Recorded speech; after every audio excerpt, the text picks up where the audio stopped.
despertados para servir. Servir quem? O Cordeiro vivo. Servir a Deus. Despertados para servir. Nesse mês, até o primeiro domingo do mês que vem, nós estaremos nesse tema. Vai pregar outras pessoas, mas dentro desse tema. Então, Isaías 6, versículo 8, vai dizer: eis-me aqui, envia-me a mim. Isso foi Isaías quem disse. Mas o capítulo 6, de 1 a 8, eu quero ler com vocês, onde a palavra de Deus diz assim: no ano em que morreu o rei Uzias, eu vi o Senhor assentado sobre um alto e sublime trono, e as abas de suas vestes enchia todo o templo. Serafins estavam por cima dele, cada um tinha 6 asas. Com 2 cobria o rosto, com 2 cobriam os pés, e com 2 voavam. E clamavam uns aos outros, dizendo: Santo, Santo, Santo é o Senhor dos exércitos. Toda a terra está cheia da sua glória. As bases do limiar se moveram à voz do que clamava, e a casa se encheu de fumaça. Então disse eu: ai de mim, estou perdido, porque sou um homem de lábios impuros e habito no meio de um povo de impuros lábios. E os meus olhos viram o Rei, o Senhor dos exércitos. Então um dos serafins voou para mim, trazendo na mão a brasa viva que tirara do altar com uma tenaz.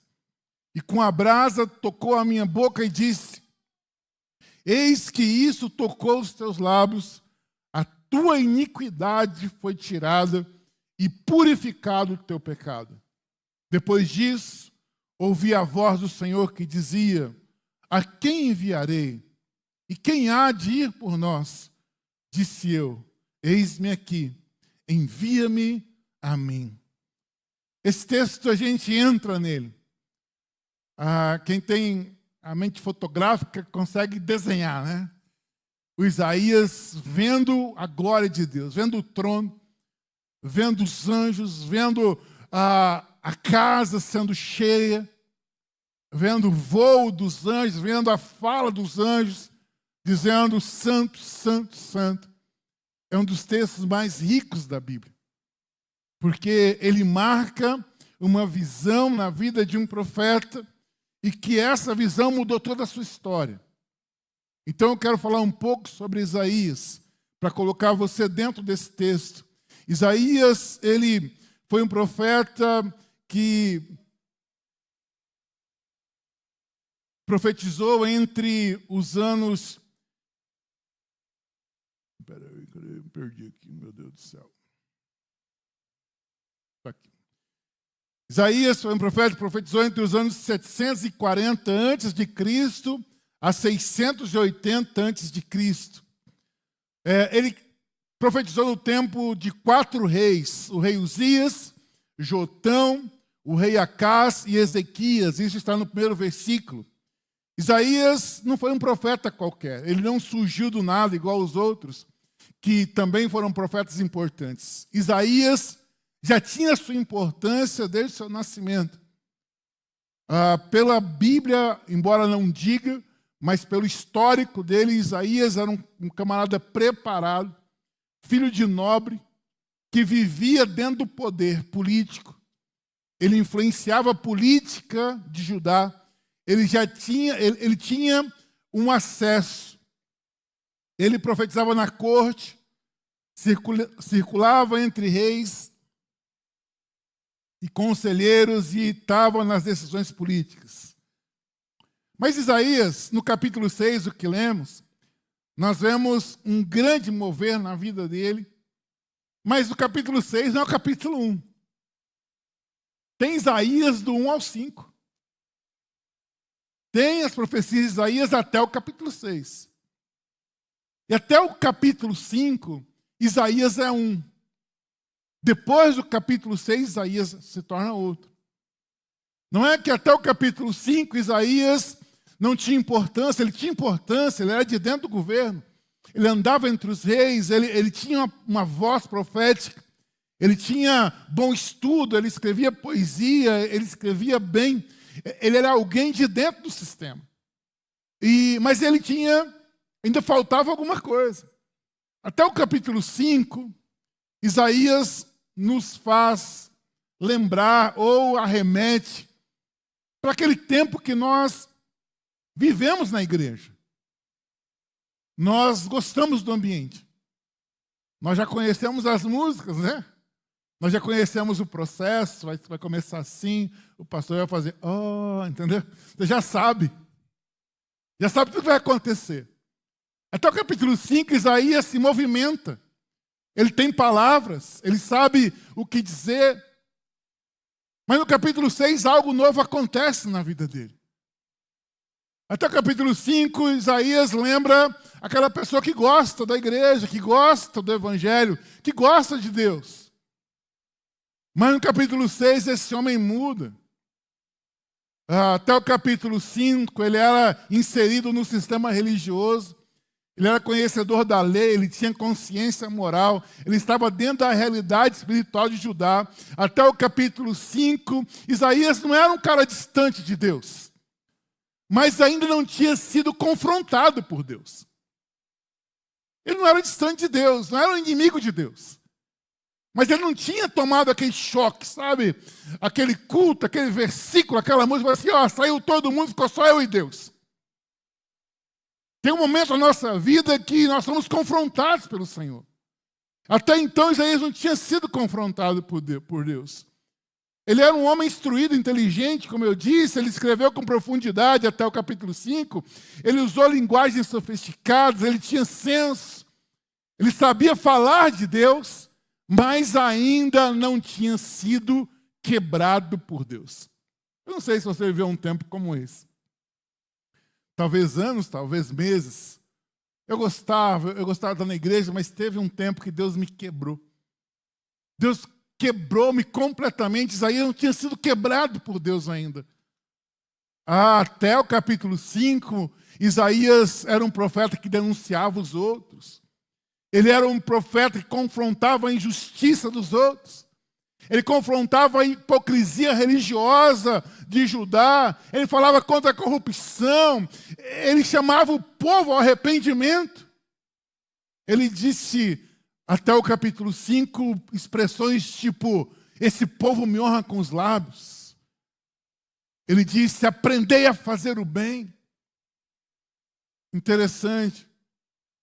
Que até o capítulo 5, Isaías não estava distante, mas ele não estava envolvido com Deus.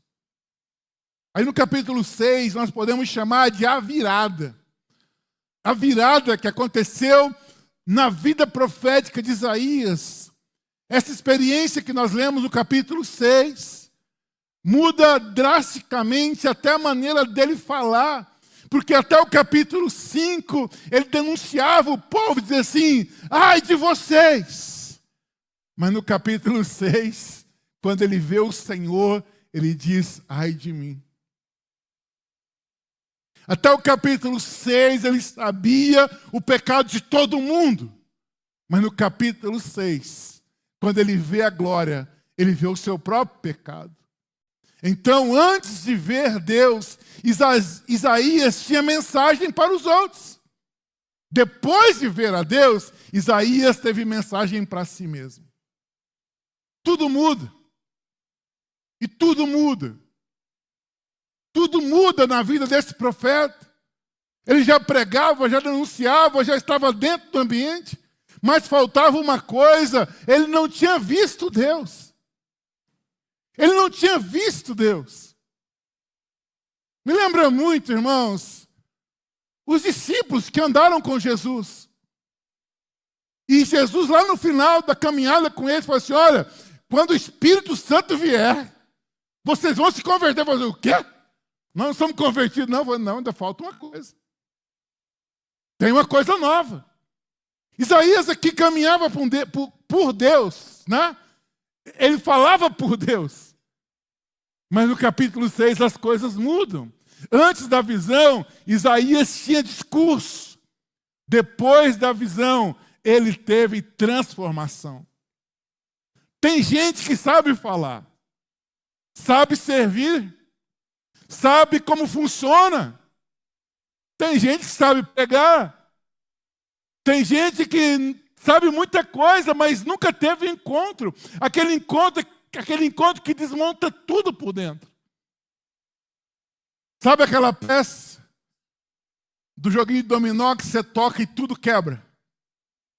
Isaías tinha a vida dele bonitinha.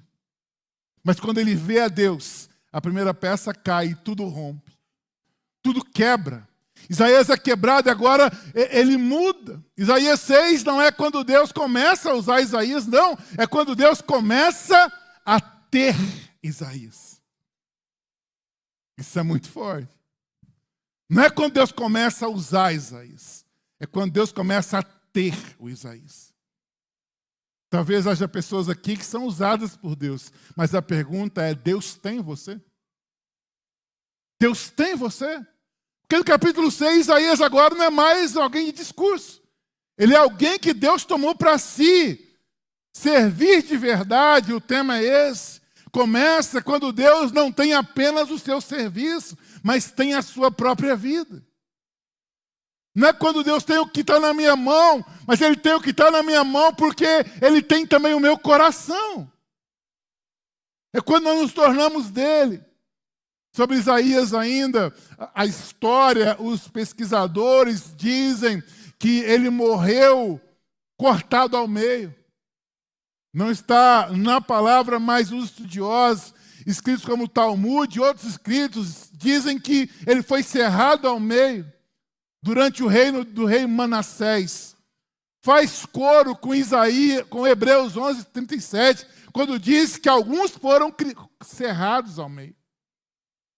Então, embora seja um dado histórico, não tem um registro na Bíblia, lá em Hebreus diz que alguns foram cerrados ao meio. E talvez isso seja aplicado à vida de Isaías, ou seja, ele não foi só um pregador, ele foi um mártir de verdade. Ele foi alguém que viveu para Deus e morreu para Deus. Se você tivesse que resumir Isaías em uma frase, seria essa: um homem que viu a Deus de forma tão real que nunca mais conseguiu viver para si mesmo. Um cara que viu a Deus de forma tão real que, como nós gostamos de dizer lá em casa, ficou estragadinho para o mundo. Estragou para ele.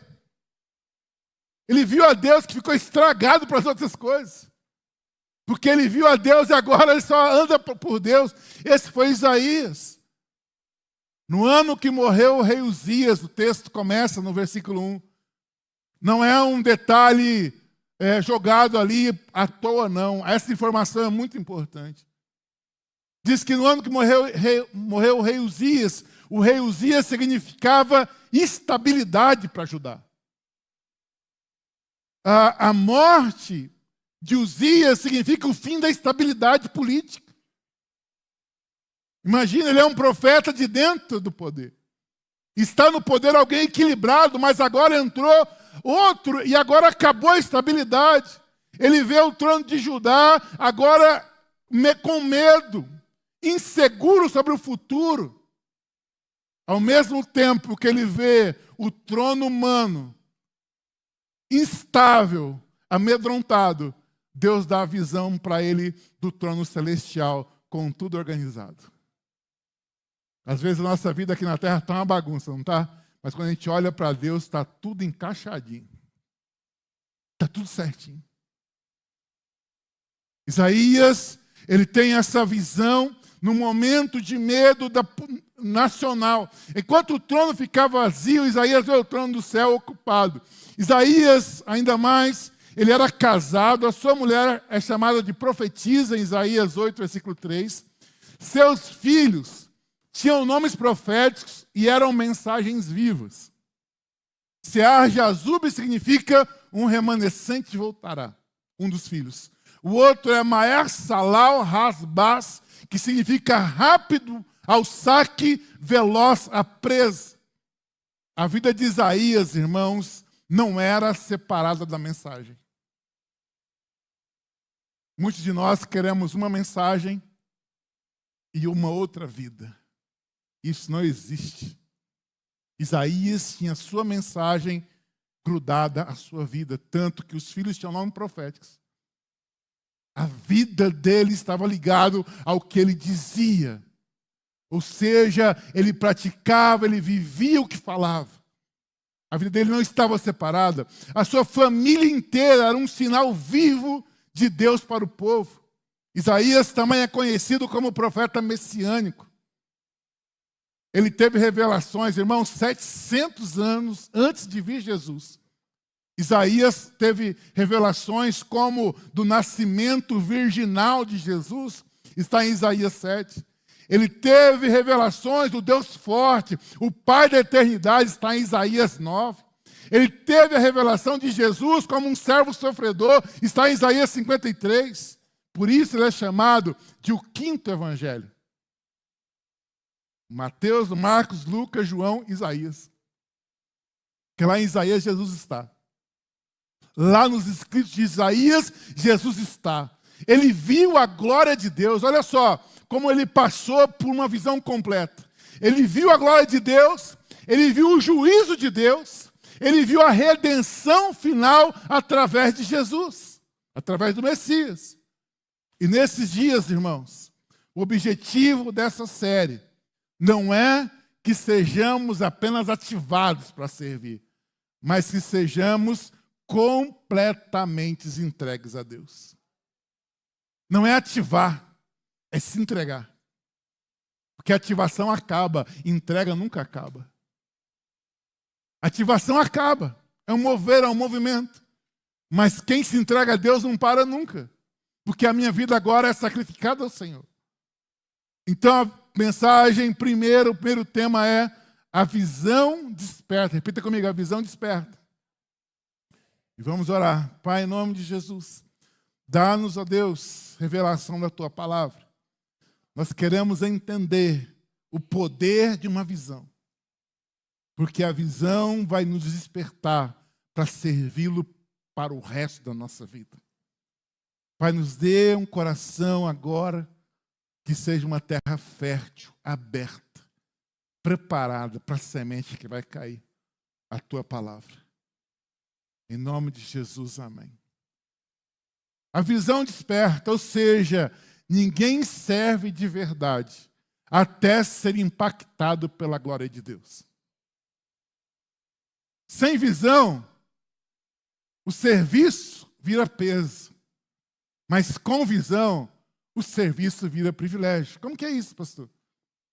Alguém que tem visão é a pessoa que serve a Deus. Vamos colocar aqui um pequeno grupo como exemplo. Ele serve a Deus, mas ele sabe o poder que existe naquela reunião, porque Deus está. Aqui nessa reunião, na minha casa, pode vir a família que tem um divórcio à vista. E aqui no meu sofá, Deus pode reverter isso. A visão, quem serve com visão, é assim, eu estou abrindo a minha casa, eu estou saindo mais cedo do trabalho, eu estou aqui comprando um salgadinho, mas a minha visão é, nesse dia vai alguém lá que pode ser livre das drogas, porque Deus está. Isso é servir com visão. Do outro lado, uma mesma pessoa pode abrir o PG numa noite, dizendo, nossa, não aguento mais isso. O problema não é o PG, o problema é a visão. É a mesma coisa. Os dois vão abrir a casa, os dois vão preparar o roteiro. Esse aqui tem visão, ele está alegre, ele está esperando o mover de Deus. Esse aqui não tem visão, está cansado, querendo desanimar, virou um peso. Então o problema não é a estrutura, é a visão que se perdeu. Se você quer servir o resto da sua vida, nunca mexa na visão. Nunca mexa na importância. Aqui está Isaías, tudo muda. Quando Isaías tem uma visão, ele redefine sua vida. A palavra depois da pandemia é o quê? Ressignificar, né? Isaías era 1 até o capítulo 5, mas a partir da visão que teve, ele ressignifica a sua vida profética, a sua família, tudo que ele faz. A sua entrega é ressignificada a partir da visão que teve. Ele vê o Senhor, então vamos lá para a visão. Ele vê o Senhor assentado no trono e declara: ai de mim, estou perdido. Não começa, depois da visão, um Isaías confiante, não.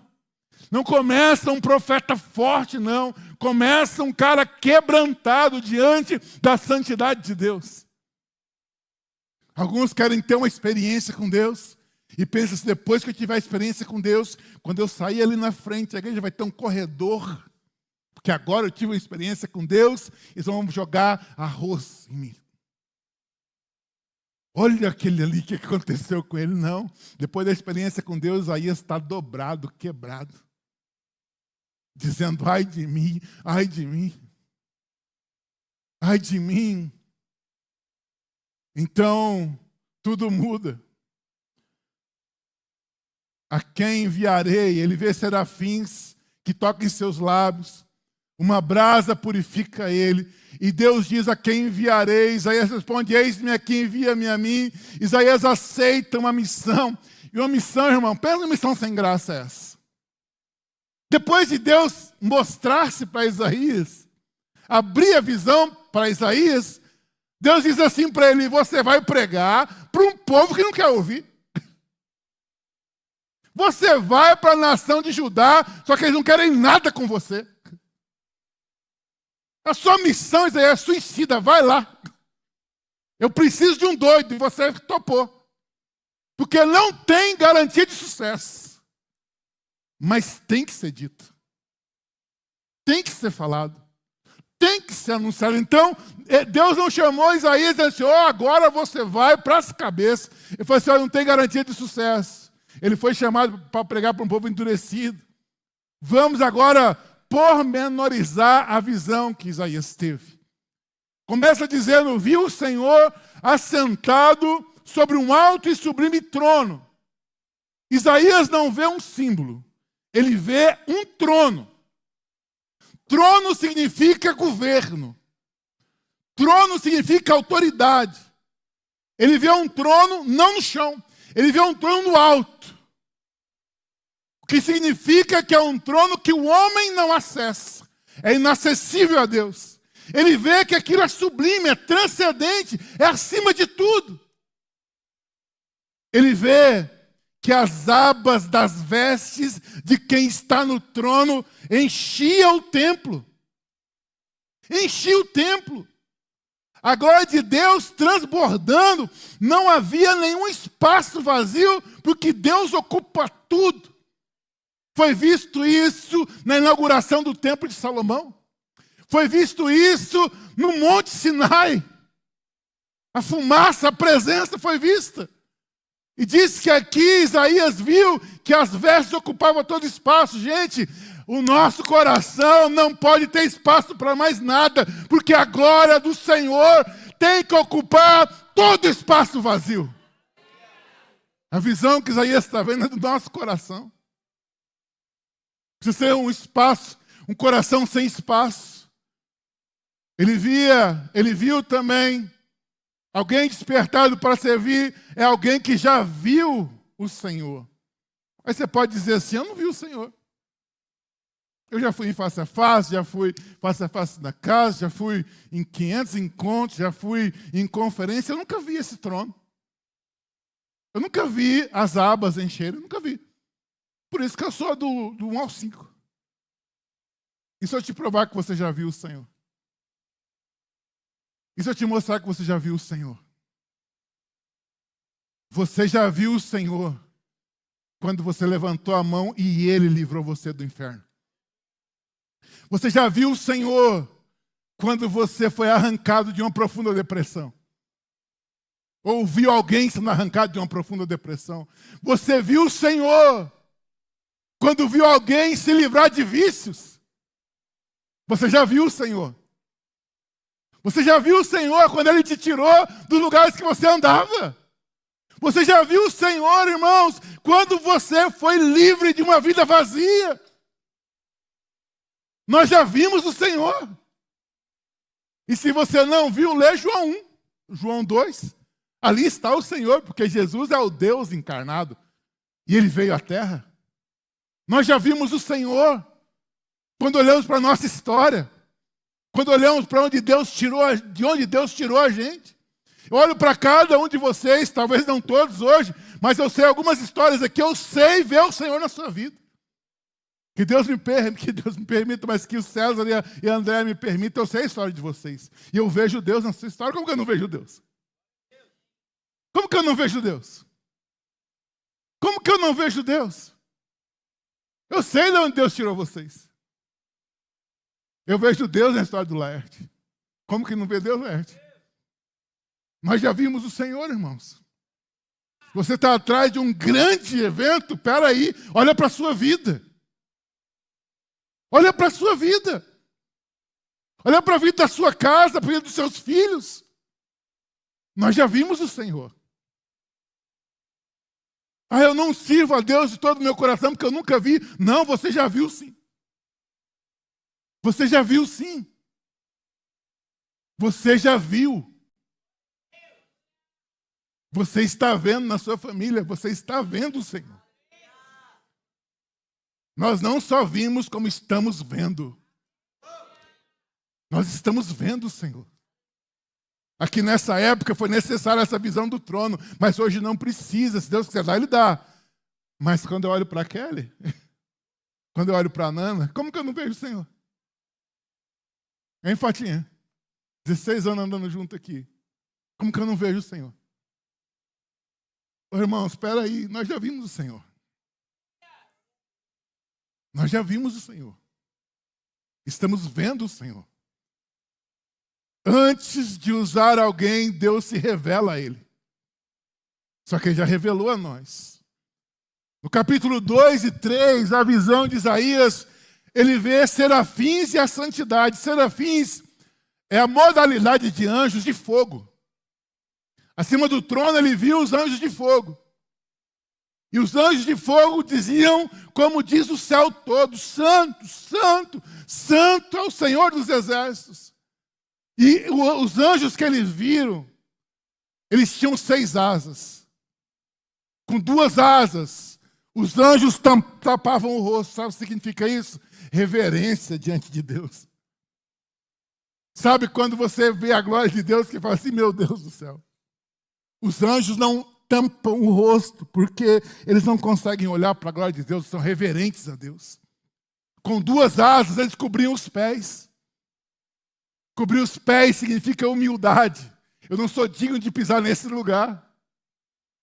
E com 2 asas, eles voavam. Sabe o que significa isso? Eles eram enviados para tudo quanto é lugar. Nós vemos a glória de Deus. Temos que ser reverentes, temos que ser humildes e temos que ser enviados. Nós temos que ser enviados. Nós temos que servir a Deus. É reverência, é humildade e é serviço, irmãos. É reverência, humildade e serviço. Diz aqui, Deus não é apenas poderoso, irmãos. Ele é absolutamente separado. Repita comigo, separado, puro e perfeito. Bem, toda a terra está cheia da sua glória. Mesmo que o homem não perceba, a glória já está presente. Versículo 4, depois de ver os anjos, ele vê o impacto da presença. Limiar significa as bases do templo. Diz que as bases do templo começaram a se mover. E a casa encheu de fumaça. E isso novamente nos arremete ao Sinai, ao templo. A presença de Deus abalando estruturas, enchendo ambientes e tirando o controle humano. Onde Deus se manifesta de verdade, nada permanece estável.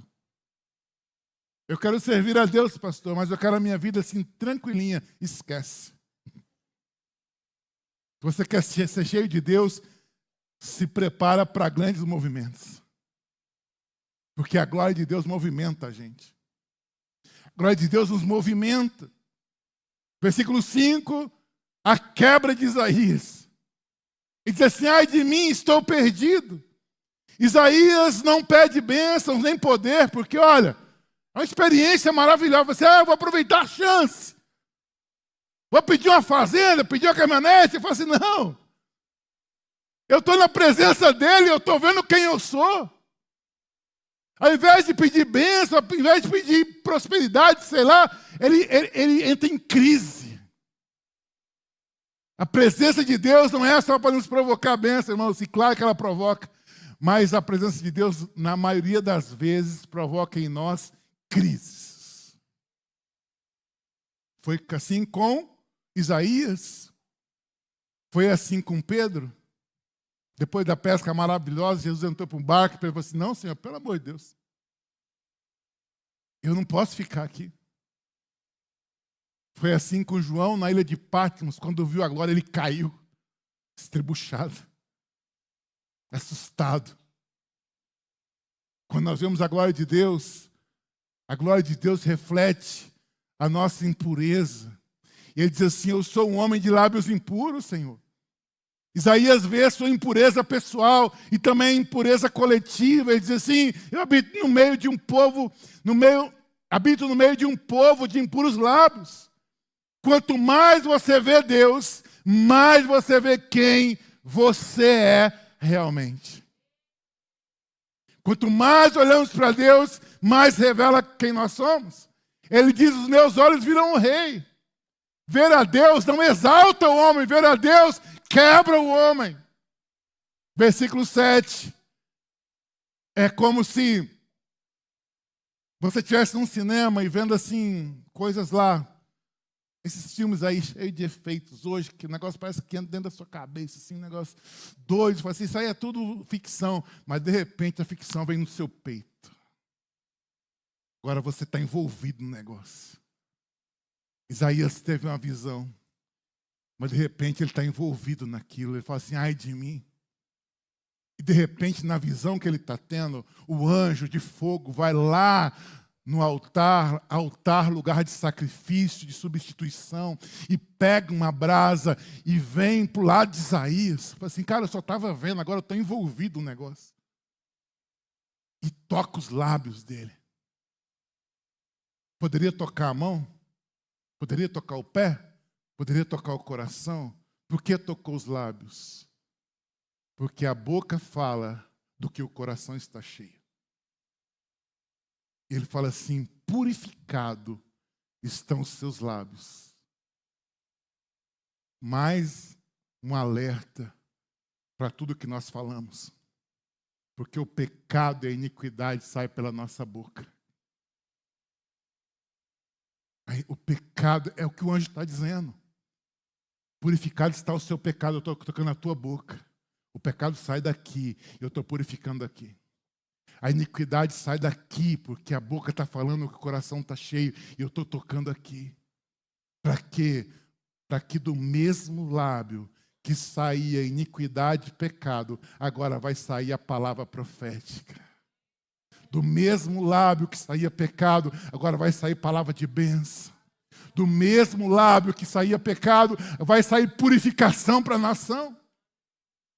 O anjo toca. Isaías está envolvido. O próximo, Deus não ignora o pecado, Ele trata o pecado. Deus faz do lugar de confissão o lugar de purificação. E aí veio o chamado. O chamado que não é uma imposição. Deus abriu os olhos para Isaías. Irmãos, deixa eu falar uma coisa. O que Isaías viu já existe. Existe. O que aconteceu é que os olhos dele viram. Não é que Deus montou um altar para Isaías ver, já existe. Todo mundo espiritual já existe ao nosso redor. Os nossos olhos não conseguem ver, mas se a gente buscar, a gente vê. Porque já existe. E aí Deus diz assim, ó. A quem enviarei? Deus não disse assim, Isaías, você viu o que viu? Agora você é obrigado a ir. Não. Você teve uma experiência comigo. E aí Deus falou assim, agora eu tenho uma demanda. Quem que eu vou enviar? Ei, quem vê a glória de Deus, não espera nem Deus chamar. Ele se oferece. Ele fala assim: envia-me a mim, eu vou. Ei, quem vê a glória de Deus não precisa, irmãos, domingo após domingo, a mulher dizer assim: vamos para o culto hoje. A gente quer estar no culto. Quem viu a glória de Deus não precisa nem ser lembrado do PG, ele quer estar lá. Quem vê a glória de Deus, irmãos, não espera ninguém chamar, ele se oferece. Deus não disse: Isaías, você vai? Não. Deus falou assim: olha, eu tenho uma demanda. A quem que eu vou enviar? Ele falou assim: estou aqui, estou dentro. Talvez você esperando Deus chamar você pelo nome. Deus só vai mostrar para você a glória dele e dizer assim: tem uma demanda. Ide por todo mundo pregar o evangelho. Aí no final dessa série, hoje ainda, eu quero que você responda assim: estou aqui, Senhor. Não me chamou pelo nome, não disse que eu era obrigado a ir, mas por causa da tua bondade, da tua glória, eu me ofereço para ir. Eu me ofereço para ir. Eu ofereço a minha casa, eu ofereço meu coração, eu ofereço minha liderança, eu ofereço minha capacidade. Não porque o meu líder pediu, não, porque eu vi a glória de Deus. Porque eu vi a glória de Deus, conta com a minha casa, Senhor. Porque eu vi a glória de Deus, conta com a minha capacidade. Porque eu vi a glória de Deus, conta comigo. Conta comigo. Porque eu vi a glória de Deus. Isaías responde: a visão de Deus. Olha a sequência até aqui. Ele viu a Deus. Segunda coisa, ele foi quebrado por Deus. Terceira coisa, ele foi purificado. E a última coisa, ele foi o quê? Enviado. Vamos juntos? Visão, quebrantamento, purificação, serviço. Deixa eu te falar uma coisa. A pessoa que viu a glória de Deus e não o serve, talvez nunca viu ainda. Porque é inevitável que alguém que vê a Deus não seja disponível para servir a Deus. É inevitável. Eu me lembro quando eu me converti. Irmãos, até hoje, para a glória de Deus, nem minha mãe, nem minhas irmãs, nem minha esposa, nem meus filhos, nunca ninguém precisou dizer: Edinho, vamos para o culto. Eu sempre quis estar. É porque é pastor? Não, é porque eu amo a Deus. Já fazia isso sem ser pastor. Já fazia, irmãos. Já fazia. Já servia. Imagina se na igreja todo mundo dependesse da motivação de outro. Vamos lá. Eu estou no PG, eu preciso da motivação do meu líder. Ótimo. Motivo, líder motiva. Vamos.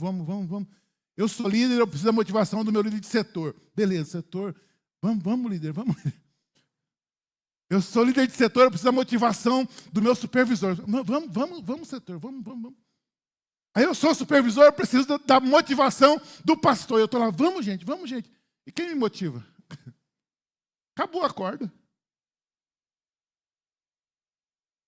Eu e você temos que ser motivados pelo amor que nós temos por Deus. Porque se dependermos dos outros, uma hora a gente para. Mas se nós olharmos para a glória de Deus, nós nunca vamos parar. Nós nunca vamos deixar. Entendendo então aqui, serviço à luz da palavra de Deus. A luz da Bíblia, servir, vai muito além de ajudar, trabalhar ou fazer algo para alguém. Envolve identidade, submissão e propósito diante de Deus. Servir é entregar voluntariamente a própria vida a Deus e às pessoas, em amor, em obediência e humildade, visando cumprir a vontade de Deus acima da sua própria vontade. Servir na Bíblia é querer fazer a vontade de Deus acima da sua própria vontade. Não é apenas uma ação, é uma postura de vida. Servir na Bíblia não é apenas uma emoção, é uma postura que você e eu temos que tomar. No Antigo Testamento, servir carrega sentidos muito fortes. No hebraico, abad significa trabalhar, servir, mas também adorar. No grego, diaconeu diz assim: servir como ministro, alguém que atende necessidades. No grego, doulos significa escravo, pertencer totalmente a alguém. Então, servir, que nós vamos falar nesses dias, não é apenas isso, é muito importante. E aqui carregar um banco, não. O servir com significado de pertencimento. Eu faço porque eu sou de Deus. Eu faço porque eu só quero fazer isso. Eu faço porque eu amo a Deus. Eu faço porque eu pertenço. Servir tem alguns significados. Queria que você me acompanhasse. Servir é submissão total a Deus. Na Bíblia, servir começa com Deus e não com as pessoas. Você olha para Deus e você serve. Não começa olhando para mim, não. Começa olhando para Deus. Não começa olhando para as pessoas. Quando você olha para Deus, então aqui está Josué 24:15, essa cena aqui é maravilhosa, porque servir tem a ver com submissão, ou seja, a quem eu me submeto, a esse eu sirvo. E Josué foi aquele que sucedeu Moisés na caminhada do Egito para a terra prometida. Moisés foi levado por Deus, e Josué assume o comando do povo, e Josué quem vai estar ali às portas para entrar na terra prometida. E Josué, irmãos, na minha cabeça, ele fala assim, moleque para cá, mulher para cá, nora, vem tudo para cá. Ele não está perguntando se vocês querem servir a Deus. Para a família, ele não pergunta. Tem muito pai perguntando, filho, você quer a Deus? Não, irmão, você tem que falar assim, você é aqui, ó. Josué está dizendo assim, ó, vocês, todo mundo comigo, não tem conversa, entendeu? Se você é aquele pai aberto, meu filho vai quando quer, não faz isso, não. Você diz para a sua família quem ela vai servir. E Josué olha para o povo e diz assim, ó, eu não sei contra vocês, mas eu e a minha casa serviremos ao Senhor. Eu me lembro, irmão, lá em Diamantino é uma cidade que é cheia de morro, assim. Eu tinha uns 6, 7 anos. E a minha mãe levava eu para a igreja.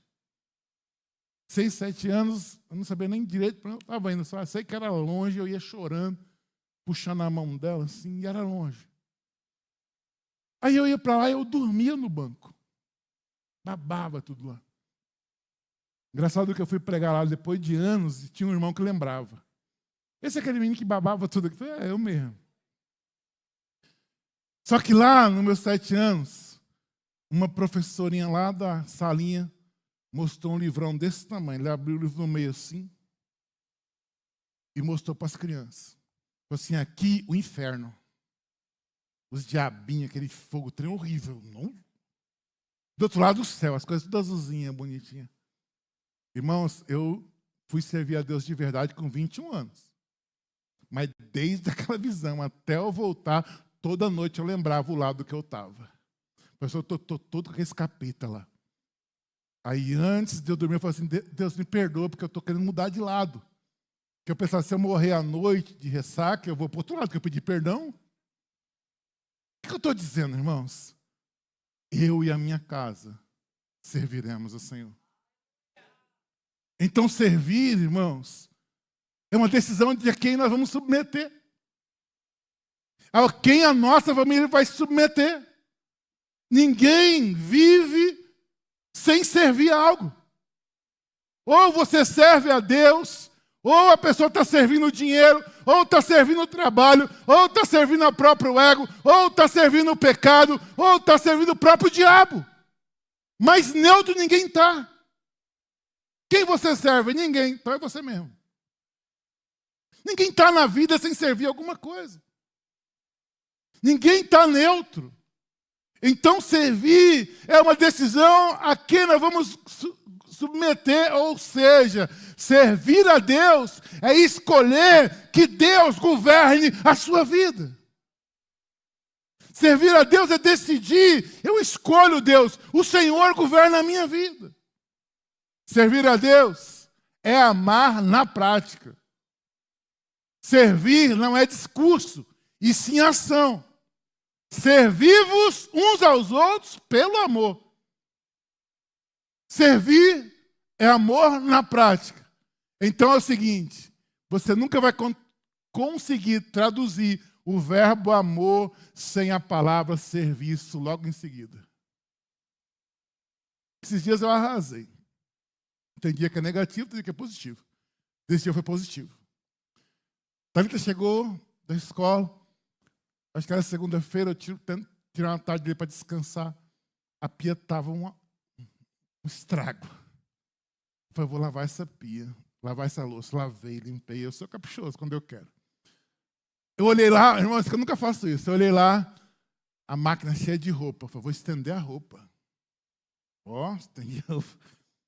Quando vi, deu 6 horas. Deu uma caprichada assim, arrumei a sala, um quarto. Ela chegou, olhou assim, a cara foi para estender a roupa. Você estendeu a roupa, amor? Eu falei, pois é. Daí eu falei assim para ela assim, você prefere esse dito que eu te amo ou chegar aqui e estar tudo bagunçado e eu com a florzinha dizer assim, amor, eu te amo? Ela falou, não, nesse modelo assim, tá bom esse modelo aqui, entendeu?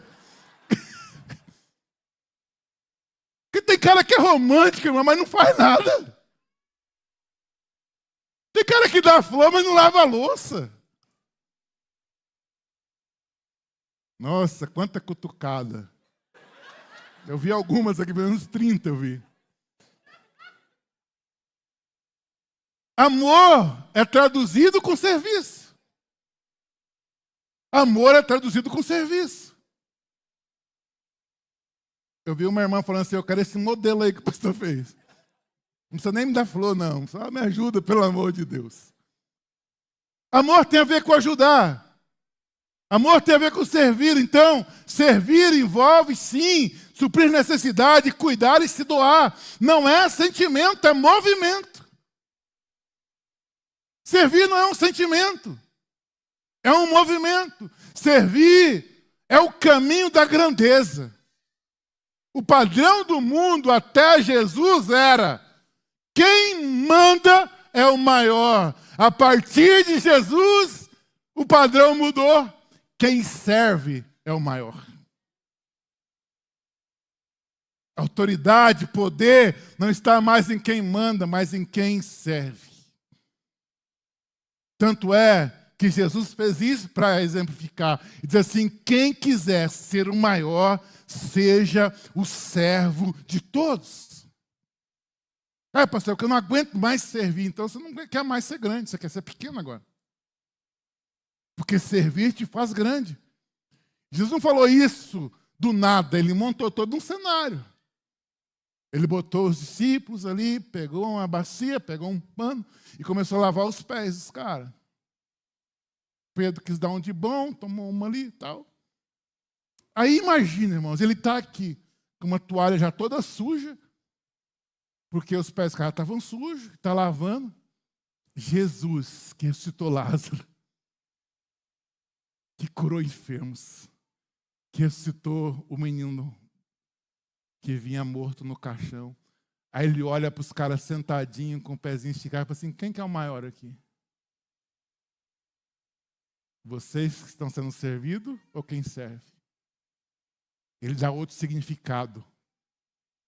Ele dá outro significado para autoridade, para poder, para grandeza.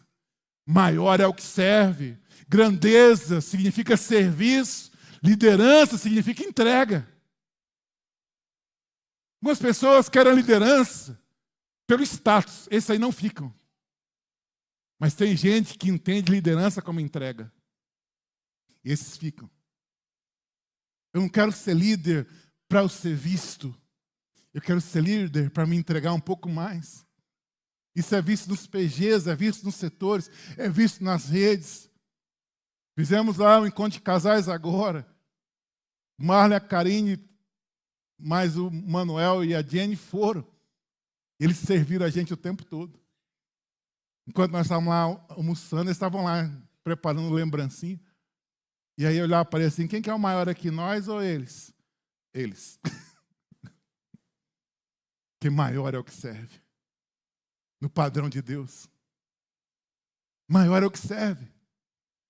Vem um fulano lá, cheio de não sei o que no seu PG, você está ali servindo água, servindo uma bolachinha, mas o cara é o...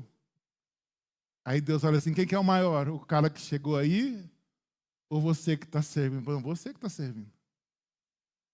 Porque na palavra, maior é o que serve. Então, servir segundo o padrão bíblico é isso, grandeza é isso. Servir é humildade prática. Jesus lavando os pés dos discípulos, João 13, redefine tudo. O maior se abaixa, toca o que é sujo, serve sem status. Servir é sacrifício. Eu quero servir a Deus na igreja, pastor. Mas sim, pastor, é o seguinte. Eu quero servir, beleza? Beleza. Mas eu não quero que me custe nada. Porque, bom, eu quero servir. Mas se for domingo, uma vez a cada 3 meses, mas eu quero ser um bom servo. Porque assim, segunda-feira não dá. Porque segunda-feira é meu lazer. E terça? Aí que não dá mesmo, pastor. Você quer servir, mas terça também não dá. Por quê? Não, porque eu já tenho uma agenda. Toda terça. E quarta? Aí que não dá mesmo, ó. Quarta, eu já vou para tal lugar. E quinta? Ah, pastor, aí que não dá para o senhor mesmo. Pensa que é comigo. E sexta? Aí já é final de semana, né, pastor? Você está brincando com a minha cara, né? Sexta-feira eu vou estar servindo na igreja. Sexta-feira é dia de sair com a namorada, com a esposa, com a família. E sábado? Tá louco, pastor? Sábado? Tá brincando com a minha cara. Sábado não é dia disso, não. E domingo? Uma vez a cada 3 meses. Não entendeu o que é serviço, segundo a Bíblia, não. Porque serviço tem a ver com sacrifício. Tanto é, olha o que a Bíblia diz aqui. Oferecei-vos como sacrifício vivo. Não disse oferecei como a estrela. Oferecei-vos como sacrifício vivo. Então, servir custa. Servir custa nosso tempo. Servir custa nossa energia. Servir custa o nosso conforto. Servir a Deus custa nossas vontades pessoais. Servir a Deus custa. Não existe serviço verdadeiro sem renúncia. Sem renúncia não existe. Eu quero ser um bom servo de Deus, mas eu não quero renunciar a nada. Não existe. Servir é adoração. Na Bíblia, servir e adorar se conectam. Porque você serve aquilo que você se considera digno, ou seja, aquilo que você adora. Viver para o Senhor, viva para o Senhor e faça da sua vida um culto. Veja bem, você serve o que você adora, ou seja, então a primeira decisão é o que é que você adora. Se eu adoro o dinheiro, eu sirvo o dinheiro. Se eu adoro o trabalho, eu vou servir o trabalho. Se eu adoro a minha vida social, eu vou servir a minha vida social. Se eu adoro uma outra coisa, eu vou servir essa outra coisa. Então, antes de ser um servo verdadeiro, nós temos que definir quem é que nós adoramos. Porque adorar a Deus, irmãos, no domingo, é como o marido que chega com a florzinha no domingo. Segunda não serve, terça não serve, quarta não dá, quinta não dá e segunda e domingo não dá, mas domingo dá. Dá para quê? Dizer eu te amo, Senhor. E Deus olhando para você, falando, como que é esse amor seu, filho? Que adoração é essa? Que adoração é essa? Que eu não vi renúncia, não vi entrega. Que adoração é essa? Durante a semana você adora a sua vontade, faz a tua vontade. E final de semana você troca o alvo adorado? Como assim? Mas segunda você volta para aquele outro alvo adorado? Terça você troca de novo? Mas um domingo por mês, talvez na ceia, você resolve me adorar? Ei, se nós definirmos que Deus é o alvo da nossa adoração, nós vamos servi-lo por toda a nossa vida. Porque todo mundo adora, todo mundo serve aquilo que adora. Servir e adorar andam juntos. E por fim, servir é uma guerra de senhores. Jesus foi quem disse: ninguém pode servir a dois senhores. Tem como? Eu servir a Deus e a mim mesmo? Não, são dois senhores. Tem como eu servir a Deus e ao dinheiro? Não, são dois senhores, não tem como. Tem como eu servir a Deus e ao meu trabalho, viver para Ele? Todo mundo tem que trabalhar, mas fazer disso a minha adoração também não dá. Jesus, não tem como servir a dois senhores. Ou Deus governa, ou outra coisa governa. Servir na Bíblia não é o que você faz, mas é para quem você vive. Na Bíblia não é o que nós fazemos. Como é que você serve a Deus? Que eu estou na recepção, estou no PG. Não, isso é o que você faz. Servir na Bíblia é mais profundo. Para quem é que você vive? Quem que é o dono da sua vida? Quem governa você? Essa primeira mensagem diz que a visão, ela esclarece serviço. A visão de Isaías mudou a maneira que ele serve a Deus. Até o último capítulo, até a morte dele. Talvez o seu serviço não é tão bom, porque você ainda não definiu a quem você adora. Eu quero te dar essa oportunidade de dizer para Deus que a partir de hoje, como Josué fez, eu e a minha casa serviremos ao Senhor. Mas o primeiro passo é decidir: Deus é o alvo da minha adoração. O Senhor é alvo da minha adoração.